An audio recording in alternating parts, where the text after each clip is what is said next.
All right. What's going on, everybody? My name is Ian Robinson, and welcome back to another stream. You might notice a little bit of a different vibe than my normal Wednesday streams, and that is because I have a special guest who we'll bring on in a minute.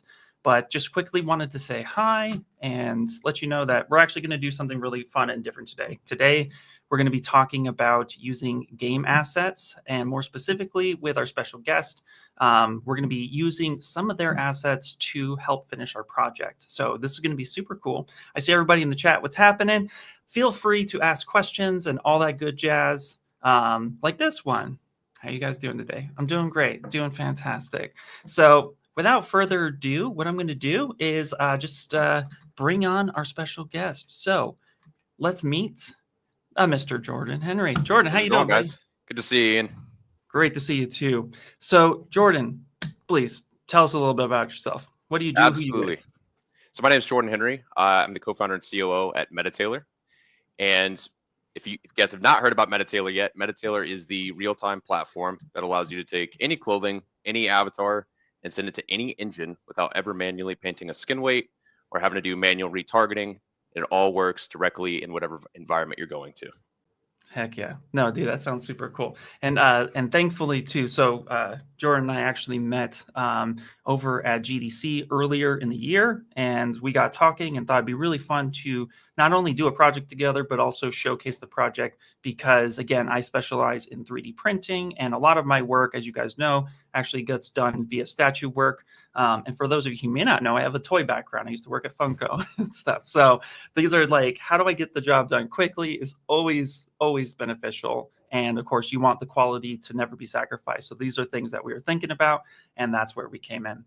Before we get into the software, though, let's real quick. I'm just going to let you guys just a quick reminder that, of course, I'm at Maxon, and so this is where ZBrush now lives under the Maxon family. And so if you guys have any questions about Maxon, please go to maxon.net. If you guys need to learn or want to learn our software, which is something that's near and dear to how we learn, and learning how you learn is super important. So this is tools to help you with that. So we have a Cineversity platform, which has all of our getting started tutorials, not just for ZBrush, but also for Cinema, Red Giant, Redshift, etc. And also to the Z Classroom, which is one of the Pixelogic's way of learning ZBrush, is still live, and you can come in here and actually check out a lot of the older information because the information is still relevant. And like this stream, it's going to be on our YouTube, but also this is where you can have even more learning content, and also where I normally stream like this one will be happening. And then if you are a student or a teacher, we do have student, teacher, and classroom licensing, so you can follow all that stuff at the maxon.net. So without further ado, let's get into the project. I'm going to minimize this, and I'm already sneak peeking a little bit.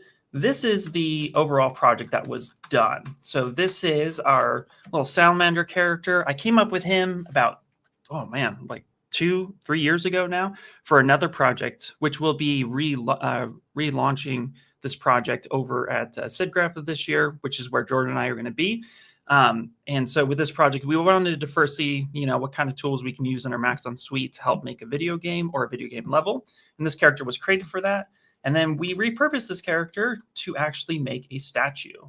And so took a little bit of influences from a few other friends of mine, and like Andre, he loves Wu-Tang. And so I really liked that kind of like style of stand and statue kind of street vibes. So we went with something like this, and this is where we are. And the clothing in here, while I did add some sculptural detail to the clothing, these clothings actually came directly from MetaTailor, and it was really easy and simple to use.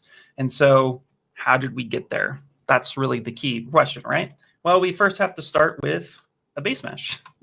And a base mesh is something that obviously, you need to have the character riggable, which is super important. And so I took this character here, which is the original salamander, and I sculpted clothes on him originally, but I wanted something different for him. So we basically was like, let's get this character rigged. And rigging a character is pretty simple these days. You can use Cinema, or you can use an auto rigger of your choice, and then you can just go ahead and, repurpose that. So in this case here, I went ahead and just exported this out as an FBX. So you click your little export button up here at the top, and then, figure out where you want to save that. Here, just come down to FBX, and then you can just pretty much save this wherever you need to. You can see here I actually had a body here. Now ZBrush doesn't do direct rigging at this time, so again, I use Cinema, but you can use any other version that you would like. And then from there, we just need to pop it into MetaTailor, which is super awesome. So, boom. Now he's already dressed here, so we can quote start from the beginning type thing. But this is where I'm going to let really Jordan kind of chime in a bit. But all I really needed to do, and this is what's really fun, because Jordan actually, he challenged me, and I really appreciate that. He's like, here's a software. Do me a favor, see how intuitive it is. And you guys know I need something to be like pretty straightforward for me to get it. And so it was really awesome because I was able to click a new project, and we can call this whatever we wanted to, hit test, and then it does bring in this little guy here. And I was able to also load in my own avatar, which I'll let Jordan do the specifics on that.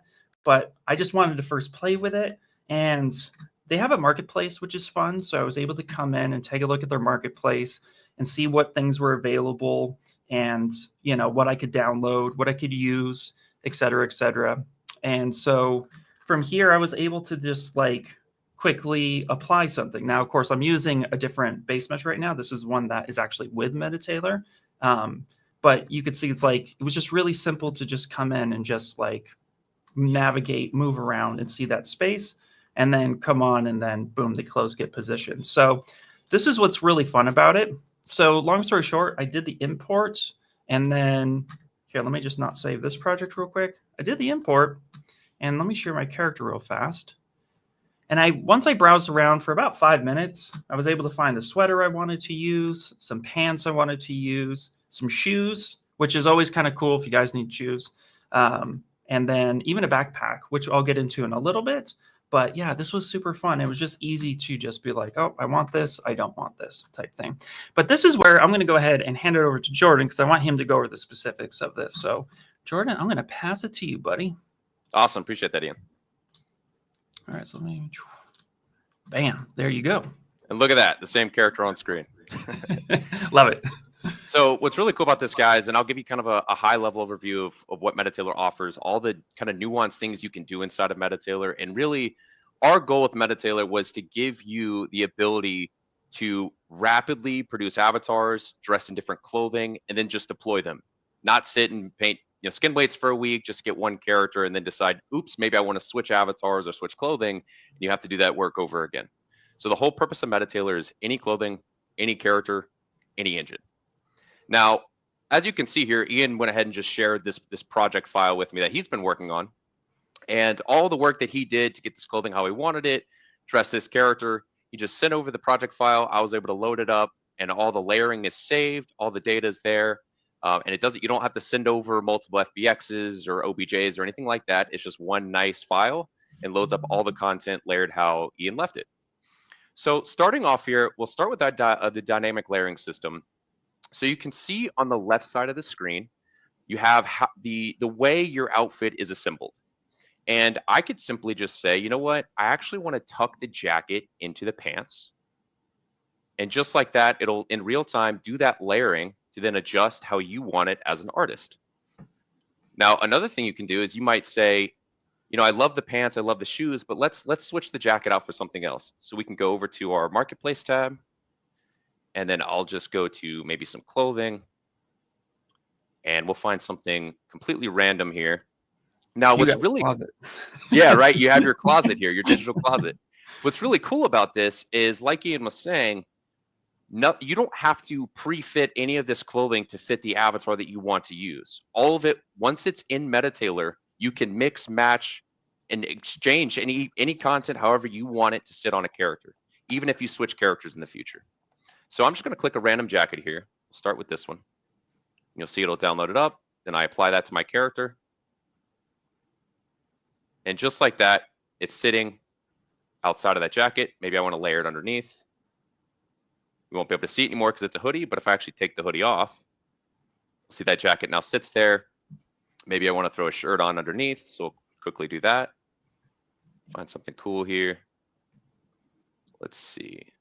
Dude, the first thing I dressed my character in, just to see it, like was just like a nice suit and then like a dress, and I was like, I want to see what he could wear. Yeah. I mean, you get the ability. It's like you're reaching in the screen and you're tailoring. You're Yep. tailoring the avatar and really seeing how things look before applying them. So that's the dynamic layering system. Again, you can go in. It works with any aspects. If you throw a belt on, you can tuck that how you want it. A shirt tie, you can tuck that how you want it. You really, as an artist, have the flexibility to do whatever you want. Now, additionally, I briefly showed you guys the marketplace. We have three different parts of our marketplace. We have free content, we have pro content, and then we have paid content, which other artists are actually selling to the MetaTailor marketplace. And we're offering up to 90% royalties on anyone that wants to do that. Now, going forward from the marketplace, if you click on an asset, you have some basic controls that you can do to adjust how this asset sits on an actual avatar. I can adjust the thickness and how far it sits off the layer underneath. So if I want this super tight, you see it moves and adjusts the gap between the different layers. Then if I come in and say I want it to go the other direction and I want it super skin tight, you can use the shrink wrap slider to actually adjust how tight it is on the avatar's body. And then you have some other brush tools that you can use, like your grab, your shrink wrap. So shrink wrap brush allows you to paint the shrink wrap areas instead of using like a global slider. Then you have your push, pull, smoothing, and relax brush. Relax brush is really interesting because it allows you to, if you are adjusting the mesh and you maybe distort the texture, you can use the relax brush to kind of bring that texture back in and find the equilibrium between the vertices, so it kind of smooths that back out. And then finally, the visibility brush. That allows you to paint out, basically mesh culling areas that you don't want shown when you export. So what we'll do now is I'll quickly go over just to show you guys how the real-time layering works cross avatar rigs. So obviously we have the salamander character that Ian set up, but let's say I want to jump over to something like this male MetaTailor default avatar. You can see completely different rig, completely different pose. Everything works, and we can see that it's also skin weighted and ready to go. So Yeah. I'll do it one more time, and maybe I'll switch over to something like a little crazier, which some of you guys may have seen this character before, the slacker character. Yeah. Now, I may have to do a little bit of tweaking on his shoes there because his feet are so abnormal, but with a couple tweaks there, I can get that looking perfect. And we can see, of course, just like the other character, it's rigged and ready to go. Yeah. And then one more thing I'll show real quick is let's go back to the salamander. I want to show you guys the real-time physics as well, and I'm going to hand it back to Ian to show the rest of the process. So if I actually let's say I take these clothes off and I throw a different assembly on. So what's really cool about the assemblies is we're going to introduce a UGC aspect where if you're an artist or you're a user, you can go in our marketplace and let's say you kind of kit bash, for example, an outfit together as an assembly. You'll be able to repost that as a UGC created asset on the actual marketplace for other users to use. So if I just throw something that would look good with physics, so maybe it's an asset like this. So we'll see random outfit completely designed to not fit this avatar. We'll see it all layer up in real time. Let it do its thing. Perfect, just like that. And we'll throw an animation on there just to see that it is rigged. Awesome. Now what I'm going to do is I'm going to click this jacket, and at the top bar, you can see there's a physics button. And it's going to generate the physics maps for this item. And you can see I now have the full ability to apply physics to it. Additionally, I can actually paint physics in real time. So if I maybe throw a running animation on there, it doesn't look exactly how I'd want it to. So what I can do is I can say, you know what, some of these areas that are kind of clipping a little bit, I want to actually go in and roughly paint those out and apply skin weights to those areas. So maybe somewhere like here on the side and stuff like that. And then maybe I decide I want more physics on the hood. So we can kind of paint that, get more movement on the hood there. Just like that. So that's a very high level overview of the workflow of MetaTailor. Now, the last thing I'll leave you with on the overall overview is obviously exporting. That's a very important thing. So what we'll be announcing with Ian and Max on a SIGGRAPH is the bridge of MetaTailor going to, whether it's Character Creator, Unreal Engine, or Unity. You can actually in one button click, and we'll talk about this a little bit later in the stream, but in one button click, you could take your creation and have it beam right over to runtime in Unity, Unreal, or even Character Creator for animation.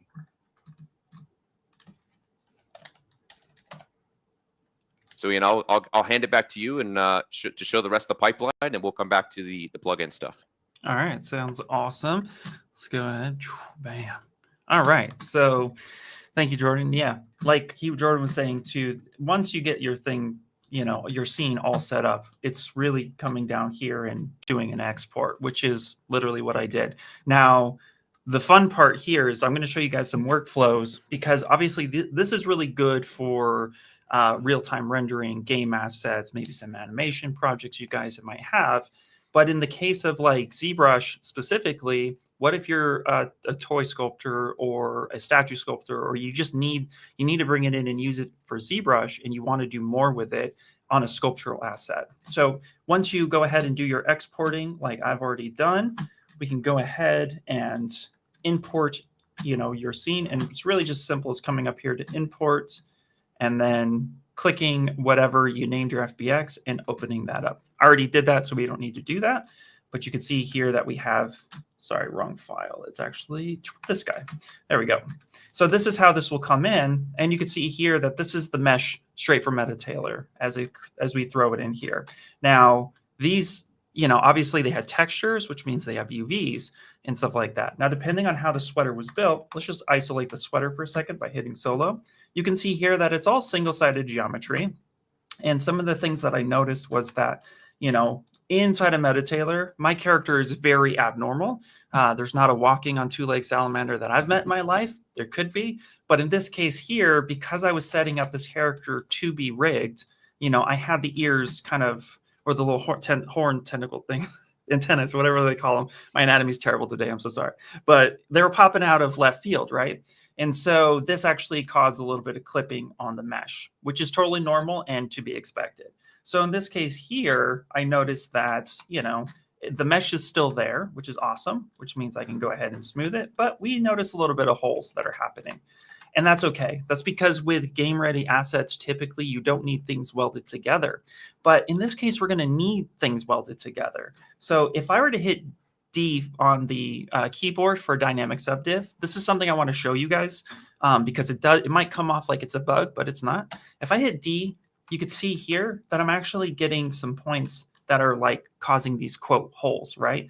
Well, all this means is that these points are not welded together, and we can fix that with a click of a button. So once I have this in and I'm working with a single-sided geometry, I just need to come over to the tool menu on the right-hand side, go to geometry, modify topology, and you're going to look at this little button right here called weld points. And once you click this button here, there it is. If I hit D again, you'll notice that all of that holes or clipping went away. And that's because those points now just became welded, which means now I have a very usable mesh to sculpt on, which is super awesome. I got just take another look at the chat too. So perfect. No questions today. If you guys have questions, please feel free. Just interrupt in the chat. Just be like, hey, I got a question. We can go through it. So now that I've welded the points here, what's really fun is I want to see how many of these points are actually like how many pieces of mesh are separate. Because you can see here, I do have a drawstring. Looks like I have two drawstrings and my arms and so forth. So next I'm going to come on down to PolyGroups and I'm going to say AutoGroups. And this is where we get to now do some mesh isolation. So I can see here that I have the drawstrings that are attached. I even have these eyelets that are here. So I can just quickly come in, press Control and Shift together, and then just quickly isolate this one poly group. And then I can just go to Subtool and I can do a split hidden. And now at that point, my objects are now broken off into other pieces. And so this is where things get a little fun and pretty cool. The next thing too is, of course, triangulated geometry is not always sculptor friendly, and that's fine. Usually in game engines, things do get triangulated at the end of the day, and that's normal for game engines. But for what we want to do sculpturally, we're going to need to go ahead and kind of clean this mesh up a little bit. And so this is where a handy dandy ZRemesher is going to come in. And this workflow might seem like pretty straightforward, but these are little things that's just like going to make your life a lot easier. So I'll come in here to the ZRemesher, and then This is one of the things I like to break down in every stream. It's just kind of like my thought process, because I always want to give you the why I do things. So here I have my active points, and it's 16,890. It's an arbitrary number. It's just pretty low. So what I want to do from here is just, I want to go to my target polygon count, and note that it's defaulted at 5. That 5 is actually in thousands, so that's 5,000. So in this case, you know, that's only like a third, a little over a third of what the total count is. But I always like to kick this up a little bit, say something like 10, and just give me a little bit more topology, because sometimes if it's too low and you ZRemesh, while ZRemesh is a great tool and it can do things really well, there may not be enough information in the ZRemesher to capture the actual shape of that. So I always like to go up just a little bit, because you can always ZRemesh down as you go through. And then the adaptive button is turned on by default. That's because when we ZRemesh, the quads get really big and really small depending on the flow of the mesh. So in this case, you know, there's not a lot of information here at the top, so you might get bigger quads, but then there's a lot of information down here in the creases, so you might get little quads. I want ZRemesher to give me even topology as much as possible, but I still wanted to take into consideration the mesh. So I'm going to set the adaptive button, keep that on, but down here is an adaptive size slider, and I'm just going to slide that down to say something like 0 or 1. And then from here, I'm just going to go ahead. I do not have symmetry turned on, and that's okay, because this model is not necessarily symmetrical 100%. There's little differences between the two. But I'm going to go ahead and, before hitting ZRemesher, actually just note that I do want to eventually, you know, if I want to project any type of history on scope to detail, I'll just press and hold Control, come up to the history part, and just click this guy. And that'll give me a history marker. And what that'll do is let me call back to that point in time, because if we get super low and we lose some of the folds, we can actually get those folds back. And then from there, we're just going to go ahead and hit ZRemesher. Now I'm going to leave the wireframe on, but real fast, I'm going to go ahead and hit Shift-S to stamp that one time so we can see the before and after. And then I'm going to go ahead and hit ZRemesher. And we'll let ZRemesher think for a second. This isn't super complicated shape, but there we go. That's actually looking pretty cool. And so from here now, let's actually go half. Let's do half one more time. And there we go. And so now we can get some pretty good quads coming through. Now, it's not perfect. That's why retopology is always a thing. So if you wanted to go ahead and do a retopo, you absolutely could. But in this case, we're just going to be using it for statue. And the beauty part about statue work and toy work is absolutely, I don't care about the topology whatsoever. I don't need to. That's one of the reasons why I got into toys. I don't have to worry about mesh too much. So here we go. And you can see now that this is actually working fairly well, which is awesome. And honestly, that's it. That's all you really need to do for each item you bring over with MetaTailor. And we got as complicated at one point as I brought in a backpack from MetaTailor as well. If we go back to the MetaTailor scene, we actually come over here to design, and I'm just going to hide these things real quick. And I was like, oh, I just want a backpack. And so this was the backpack I ended up doing and pulling in, and it was the same thing. I just brought it over. I went ahead and welded those points, and then turned around and just quickly did a ZRemesh, and we were good to go. So that's the workflow between MetaTailor and ZBrush. It's really simple. It's really straightforward and to the point. We got a question coming in, which is, will there be a tutorial in the future for ZBrush and MetaTailor or vice versa workflow? Absolutely. I think that's something we could talk about. This is actually one of the reasons why we wanted to do this stream, was kind of like sample that. So this is your first video tutorial on how to do that. Right. But absolutely, that's a conversation that would definitely like to have in the future. So yeah. So then from here, what's really cool, and again, like, you know, I really wanted to like just showcase those simple steps. There's not a whole lot that really needed to happen there, but another like kind of little tip you can do, if we come down here to say something like the shoes, right? One of the things that you can do, of course, that you may not know is if you want to know what the UVs look like on something, you can actually come in through here to PolyGroups and do a AutoGroups with UVs. And this is actually something that's really helpful, because this will isolate the UVs as a whole for those polygroups. And that is a great way to kind of see where things get separated and split out before you weld the points. Because once you weld points in ZRemesh, UVs they're gone at that point. Again, for statue work, we don't necessarily need UVs, but in this case, it's like if you wanted to do any noise with UVs or any texturing, then this is something that you absolutely could do. And so just to demonstrate that real fast, if you like the way this is, you're not really going to be worrying too much about, the topology itself. Like if I hit D right now and smooth that out, again, that's going to kind of split. But maybe I'm not going to do that. I'm just going to leave this low res for right now. Once we have those UVs laid out here, you could do things like go into surface noise. And let's just frame that shoe for a second. And then we can do this by actual UVs, right? So I can click the UV button. I can even go into the plugin here, and I can find something that looks good. Like maybe I want some hex tiling. And I'm just going to go ahead and I don't want to mix the basic noise, and I don't want any color information. But here I can go ahead and kind of just play with the actual scaling of that and kind of see if this is something that I like. The strength is actually going in the wrong direction, so I'll change that. Or maybe too, I could just hit cancel on this, and I could open up preset noises. So maybe something with a little bit more suede. Click this guy. Yes, we broke it. That's awesome. That's okay. We can come in here and edit. Again, we can get rid of this color information. And then from here, we could start adjusting. And let's go to UVs. So you can see here, this is also something too that just is going to be really beneficial when you're trying to utilize any of the tools from MetaTailor, because again, it comes in with the UV. So you can have some suede shoes, and then you can just apply that. And if there's enough topology for that, like here, let's just go ahead and go to, we're not going to smooth it, but we're just going to divide a few times and then go back to our noise and then just hit apply. And boom, we have some texture on the shoe. So these are things that are like really, really helpful.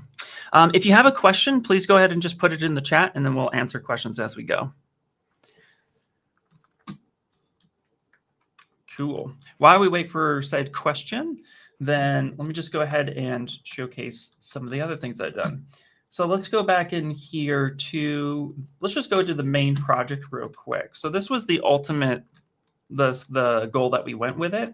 And there are some things within ZBrush that I did here that I wanted to spotlight. First and foremost is, this was going to be 3D printed. So here's that backpack, by the way.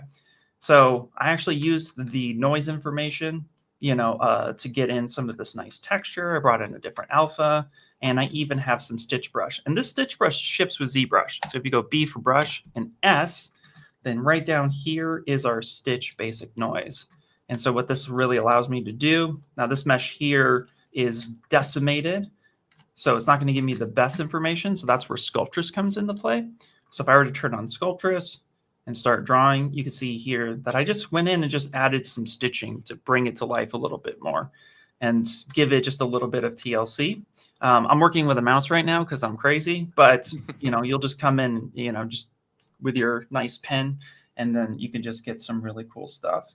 And what's fun about this brush specifically, there we go, is it already has lazy mouse turned on. And one of the techniques I wanted to share with you guys is when you got this giant tail and you start painting stuff out, if you were to like put that last stitch in and slow down, you can change direction almost immediately. And so this is like a really cool way to get some custom stitching. So if you had any type of patchwork, etc., then you can absolutely do that. Let's see here. Let's see with the question. Okay, now I want to ask something. The stitches on the jacket. If I print it as a toy, will the details come out smoothly? So that depends on the quality of the actual mesh at the end of the day and the printer. So for something like this, you might see, and it's a great question, by the way, you might see here that I have some stitching that's like, it's kind of elevated a little bit. And yes, it absolutely will show. Some of the things that you'll want to remember when you're doing anything for printing is how big something is. You're always going to lose detail. You'll lose detail, probably, I want to say estimate, depending on the printer, between 5 to 15% detail loss, which could be quite massive. Now the 15%, that's a pretty high number. That's for more like FDM printing, because while there are some great printers out there, it's pretty safe to say that not every printer has the high level quality. So depending on how big your nozzle is, like if it's a 0.4 or is it a 0.2 nozzle, that's a huge difference. Are you printing at 0.2 or are you printing at 0.16? These are things that you really want to consider. These came out, I printed at 0.16. I don't have the statue here with me because I actually packed it up because I have to ship it to Vancouver for SIGGRAPH. But these came out really well. Just notice how much they're sticking off of the mesh. They're actually elevated pretty high. And that is what I wanted. So then it would put up. If it's something like what AV is saying here right now, which is a 8K or above SLA printer, it's going to come out amazing. So absolutely, it will show up no problem. So great question, by the way. Let's see here. Good, got some cool questions. What's the minimum scale you go when you make details for these models? Will the tertiary details from the jacket come out during production? So kind of like what we were already answering, Rafi. Yes, I actually printed the statue at 400 millimeter or about 15, 16 inches tall. So it's actually quite big. And so the details did come out pretty nicely. And you do want to just kind of factor in scale. Let's see here.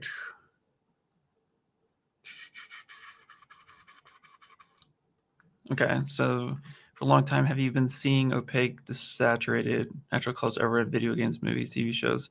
Is everywhere in the dude? So not quite relevant for this conversation here, but at the same time, it's lighting, color, information, all that stuff. It just depends on what render engine you're going through. The colors in MetaTailor with what they're showcasing for their like real-time feedback is actually quite nice. Like I really like the color and everything that's happening. When I put these information on, it actually looks really nice, and I get exactly what I see because this is a texture set that I get with this jacket. So getting that texture and stuff, it actually looks really good in other ones. I actually threw it in Cinema and did a render test in Redshift, and it came out really great. Let's see. Ian, here. if I could, I saw that question about the workflow stuff. Sure. It's very interesting to talk about for a second. Once I met Ian, as creative people and technical people, our gears just started turning. I'm like, okay, what's possible here? And he actually brought up the 3D printing stuff, and we found that super fascinating. And that's kind of a world we didn't totally understand and know how they assemble things for printing. And obviously, this came out absolutely amazing. So to that question, there's a lot of stuff that we plan on showcasing in the future. Obviously, SIGGRAPH, we're going to be showing a lot of cool stuff with how it's working with Maxon and stuff. But really, as users of these tools, being you guys, the community, we're looking at potentially talking about how a one-click send to ZBrush or send to other Maxon tools could look like. So if that is something you are interested in and even wanting the workflow to be even faster than what Ian already showed, then definitely let us know, and we'll continue to expand on that in the future. Absolutely. Yeah, sounds great, man. Oh, awesome, man. Thanks. Glad you like the sculpture. Yeah, we're going to be giving this sculpture away. If you're at SIGGRAPH, just stop by. You'll be able to download the STL files at SIGGRAPH. So if you happen to be there, if not, then Jordan and I will talk about other ways we could probably do it after SIGGRAPH. We've got another question here. Once you told me to say the details during decimation, we can mask that area out. I tried masking, but it's taking forever to decimate. The model is only at 4 million. It's a great question. And actually, so there could be a couple things you could try. Let's actually do this. I'm going to load up. Let me go here to load, and I could show you a tip with that because you actually took the words out of my mouth here. I was going to show you guys some cool decimation tricks too. Also, I'm going to show you guys what I did with this logo a bit. If you guys have not used Matchmaker Brush, you definitely are going to want to do that.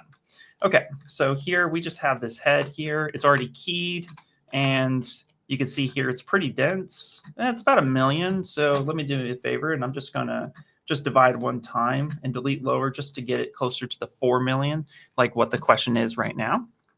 And then from here, if I wanted to save some areas, first thing we need to note is we need to make sure that there's no errors with our mesh.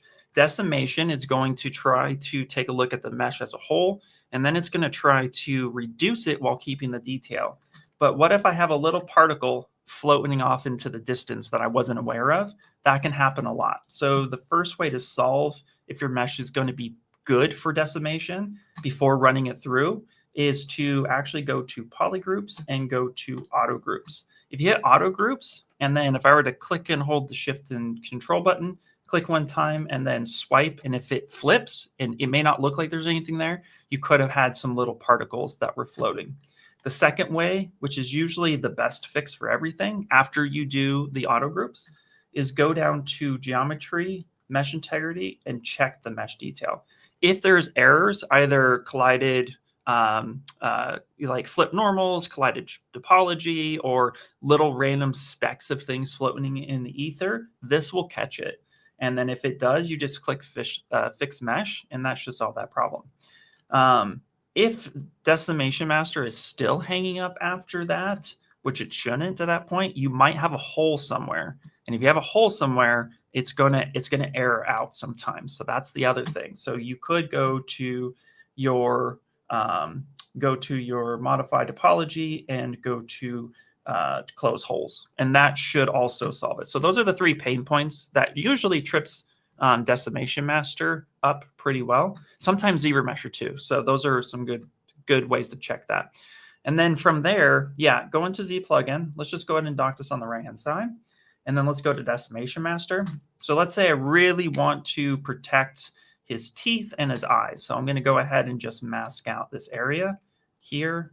Now I'm using a mouse like a madman. So let's switch to my pen, because the other thing I want to showcase too is the gradiency. So we got some hard edges here, but I'm going to do kind of a nice soft masking here. Now here's something that I'm going to mention as well. You don't want to mask everything, because when you're masking your mesh, you're telling ZBrush, this is the most important area.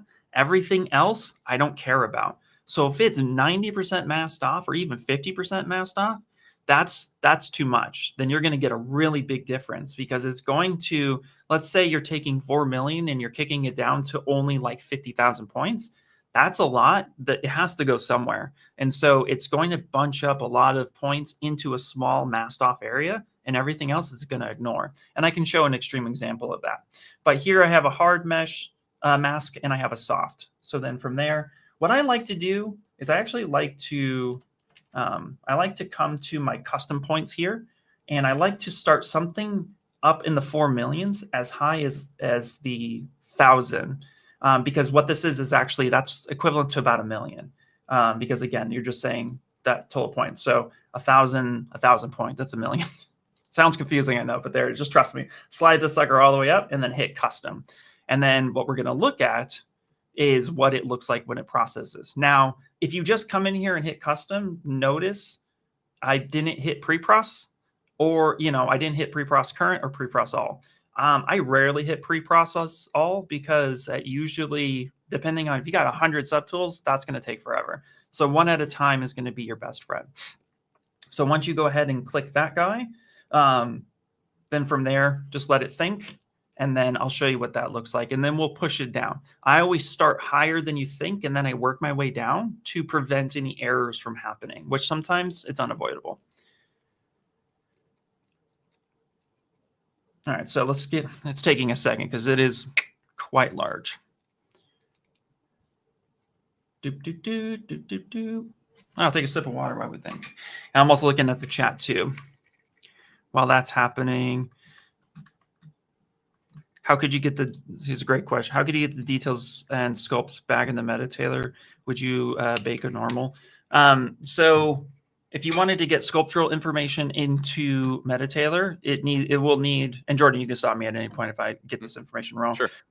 But you need to bring in like an OBJ or FBX, and it has to be rigged. So if you have sculptural details on there and you have like the maps and stuff, then bringing your mesh into MetaTailor is as simple as importing it. But is it possible to bring in any additional normal maps? How does that work, Jordan? Yeah, so you can adjust your normal maps once you bring in whether it's a character or clothing. And even if you exported it after that, you can go back in and adjust the normal maps, assuming that the UVs stayed the same. So it definitely can be done if you have the right normals after you've used ZBrush. Perfect. Awesome. So going back to the mask question, now I'm going to go ahead and real quick, I'm going to show the frame. So this is not really clear yet, so we're going to reduce it even further, but you can start to see the masked area is very dense, and then the area outside of the mask is starting to get a little smaller. So let's go crazy. Let's hit 250,000. Now it already processed, so now this is going to be boom. But see, here's what I'm talking about, right? Look, I gave a lot of masking information. And so it's like, sure, do you want to protect those eyes? You want to protect that mouth? Other points have to go somewhere else. So this is where you want to mask with purpose, is my point. So in this case here, you turned a salamander into a frog, so maybe somebody wants to do that. There you go. Yeah, exactly. So here you want to kind of like keep that going, you know. And so let's hit reduce one more time, and we'll show you a bit of a difference. You want to proceed with caution. This is like one of those things where like Decimation Master actually does a really great job without having to mask off. It's just if you really want to mask off some other details, you know. But see here, you could see it's starting to give me a little gradiency. Let's clear the mask, and you can see just the difference between the eyes and the rest of it. It's just ZBrush will have to say, I don't care about the rest, and that's what you're going to protect. If you zoom all the way in, you might notice a subtle difference. Like there's a little line right here that I'm picking up. That's just the artist's brain in me. But to the average Joe, they may not even recognize that. So in this case, this would be fine. 500,000 is a lot for a slicer, but it's not too much. Most slicers today can do like 1,000 per piece, or sorry, 1,000,000 per piece when it comes in. I used Bamboo Lab to do the print. And so I was able to keep it around 0.5 mil to 1 mil of total points, and it handled it just fine. So you don't have to go too low for slicers these days. But just to back it up a bit, let me show you real quick. This is on this side of it. This will be the one with the masking.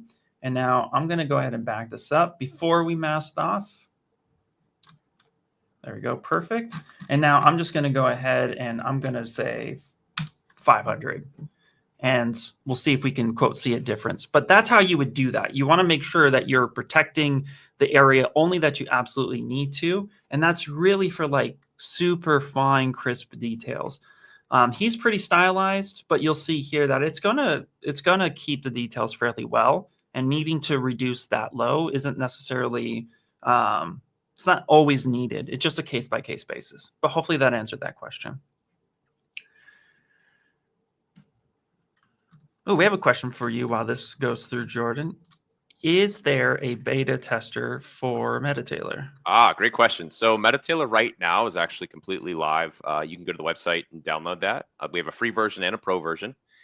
We are in beta mode for our plugins, which is, and we'll talk about that, you know, after Ian's done here, which the bridge plugins, but essentially that allows you to take whatever you made in Character Creator, whether you sculpted it ZBrush first and sent it over, clothing, accessories, or character-wise, you'll actually be able to beam that with our bridge straight into Engine and have essentially your wardrobe that you've kind of crafted right there in Engine, and you can beam it onto any character at runtime. Yep. Oh, awesome, dude. Awesome. Cool. All right. I think this thought for a second. There it is. So this is 500,000 on screen right, and this was on screen left, the masked off version. And you can see here, there's like almost no difference with that. And actually, let's go a little bit lower. I'm just going to go insane, hit 150,000 total points, and look at that. So even without masking, Decimation Master can do a really great job keeping those details. And you can see I didn't really lose much. If anything, I got a little bit more skin texture now because it's low enough to where it's kind of giving me just a little bit of artifacting or faceting rather, but it's actually kind of cool. I like that. So it's helping with that. So hopefully that answered that question for there. The other thing too I wanted to cover before we run out of time, of course, is some of the tools you guys can use when you're working on clothing. So like I'd mentioned earlier here, this is the quote outfit that we had used. Now I come through, ZRemeshed it, and then I also gave it some polygroups. But something to kind of note, and this is always fun, is in this is going to lead into this question by 3D Gary here, which is how to smooth edges. You know, he's like, I'm like making some edges. It's not smooth. How do you smooth? So you can actually smooth some edges just with a few different brushes. The one specifically that I'm thinking of course, is one of our smooth brushes, is our smooth cloth brush.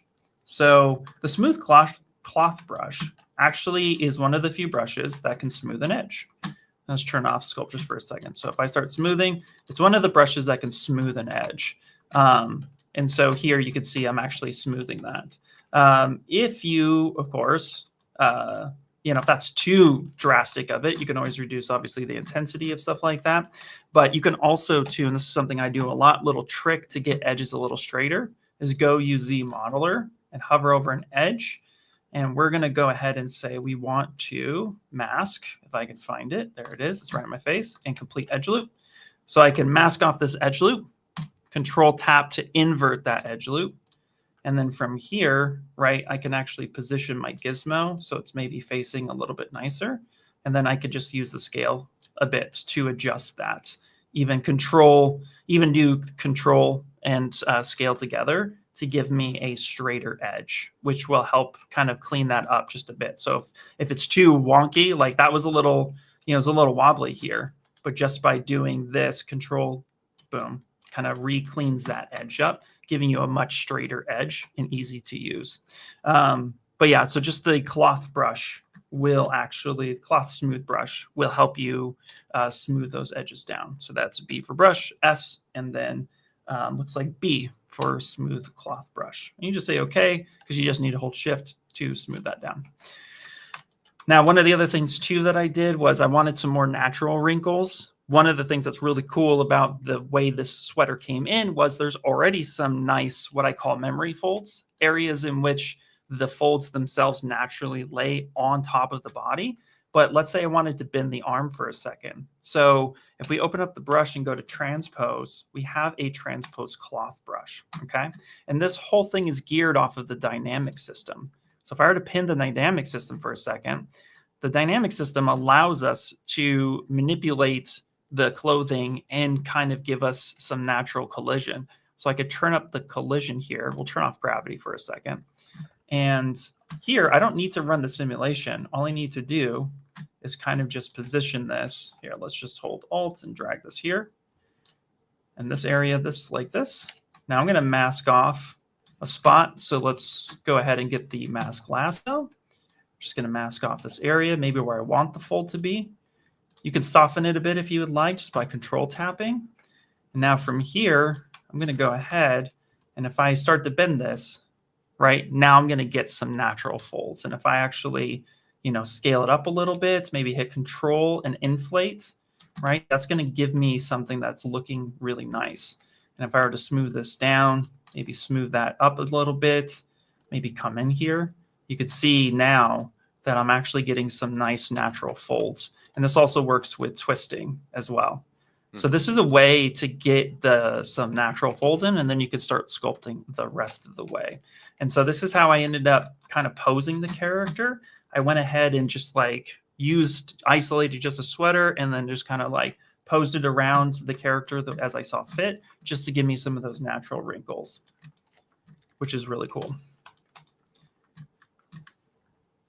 Let's say you're got an addition to this question, which is, oh, no worries. I'm sure your English is good. Let's say I'm making a rectangle box manual, and I have to smooth the edge, like they don't look like zigzags. Oh, okay. I think I know what you mean. Yeah, absolutely. So the thing with edge smoothing, I think that masking trick might actually work out a little well for you. What makes ZBrush a little bit different is the fact that it's based off of vertices, those point-to-point connections. So if you have a box and you need to smooth just that one edge, you know, everything in ZBrush is kind of sculptural. So let me see if I can replicate something for you real fast. But if I were to go to Insert, let's go to Cube real quick. And then I'm just going to hit the gear icon, and then I'm going to just choose the PolyCube because this gives me a really nice clean cube inside of ZBrush. Again, if I were to maybe make, if you have points that are kind of all over the place here, again, like the normal smooth brush, if we were to just go back to that for a second, so just smooth here, say that's fine, skip it till it's done. The normal smooth brush will start to smooth normal edges. What makes the cloth brush so different is it's going to smooth the edge of when it's not connected to anything else. Like this is all connected to itself, right? But on something like this sweater, it's not going to smooth that edge. It's going to preserve it. All right. And this is a brush setting. All brush settings can be adjusted by actually coming up to the brush menu. And I just docked it over here. And you actually can go into modifiers. And there's a smooth function here. If we tap and hold Control, it's just saying it's gonna apply that smooth to the tail of the stroke, right? So this is where if you start really adjusting this stuff, this is where you could start getting some of that. And also your strength multiplier too. You want a stronger smooth brush, just adjust that. You want pressure, constant tilt. This is where some of this stuff gets turned on.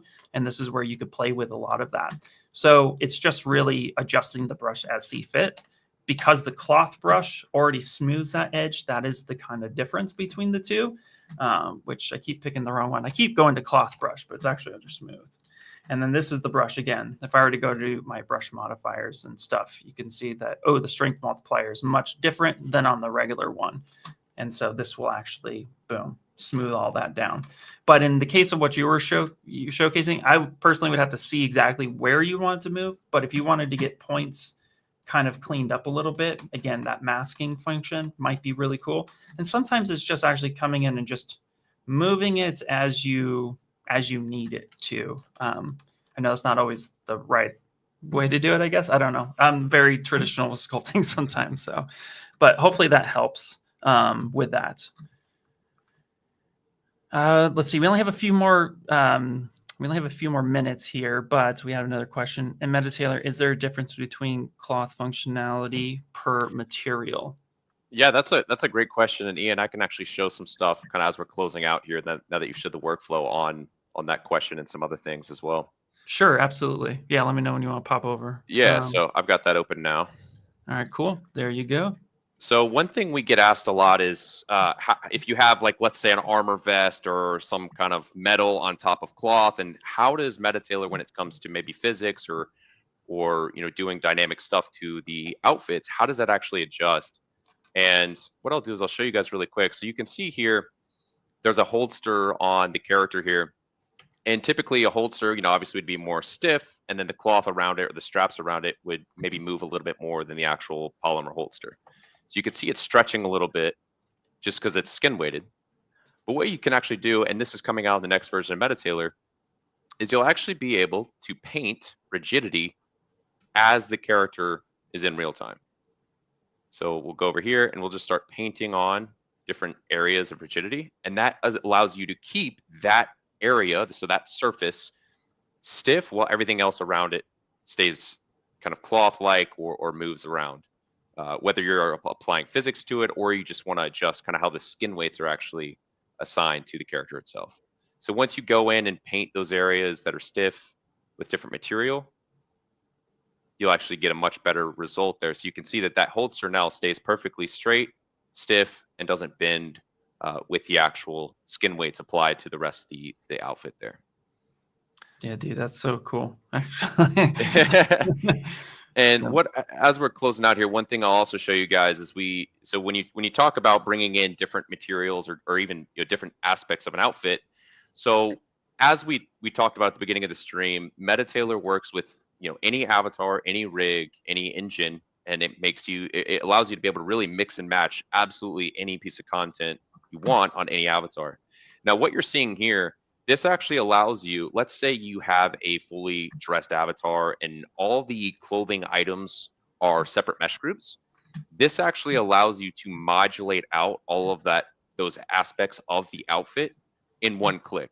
So you can assign all the different aspects into different categories inside of your content browser. So now you've taken this fully dressed rigged avatar, you've brought it into MetaTailor, and as you're importing it, you can kind of extract off the clothing if you'd like. So we call this our mesh extractor. And this allows you, because for example, if you've created a sculpt in ZBrush that has all this stuff on it, then you go rig it. This will allow you to extract those pieces of clothing and use them in different ways, as an artist. Along with the rigidity brush, this is one more example that Ian and I were actually talking about earlier. Let me get this open here. So you can see another kind of example here. So the first one we showed you was with something that's attached to the character.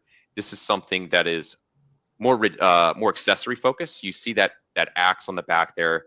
Typically, if you brought that in, it has skin weights applied to it, so it's kind of stretching and bending a little bit.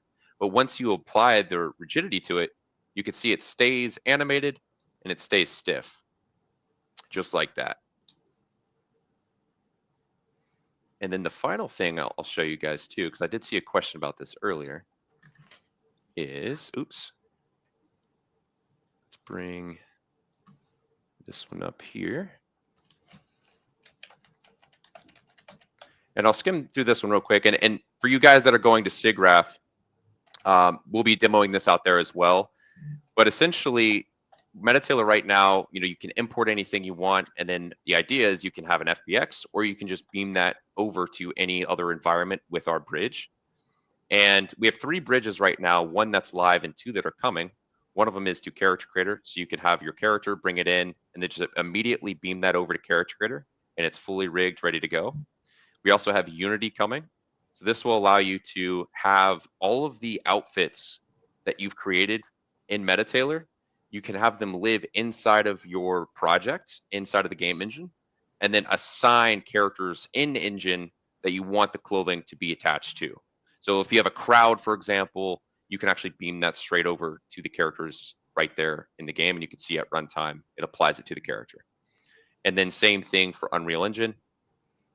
So once you brought the clothing in, you send it right over. There you go. You can now play on a playable character, sent right over.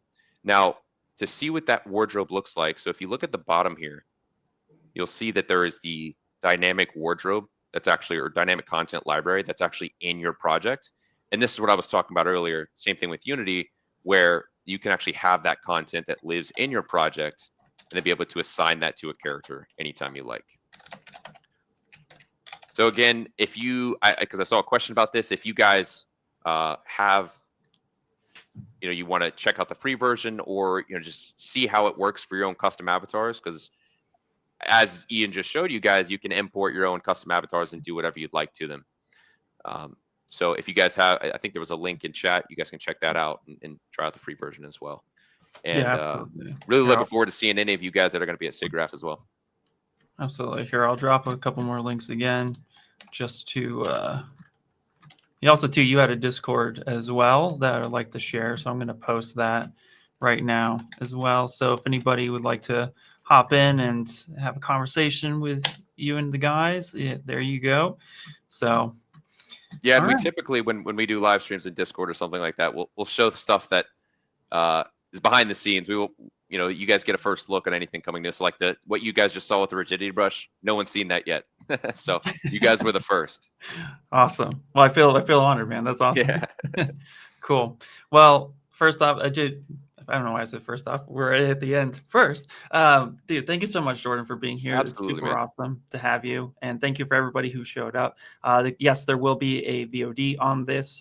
It's going to be on the ZBrush channels as well as the Maxon training team. So absolutely go to those channels and subscribe and check that out, because it will be up momentarily after it processes the stream. And again, if you guys have any questions whatsoever about this and you're at SIGGRAPH, come up to the booth, say hi to me and Jordan, because we're going to be demoing this project as well as some other really cool stuff. So I'd love to see you there. And yeah, that's going to wrap it up. So thank you so much for being here, Jordan. Really appreciate it, man. Absolutely, guys. And Ian, amazing job. Killed it.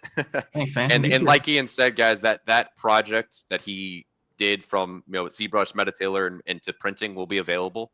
So if you guys have the free version or even the pro version, you'll be able to take that project and bring it right in and play with it just like Ian did. So that'll be really cool.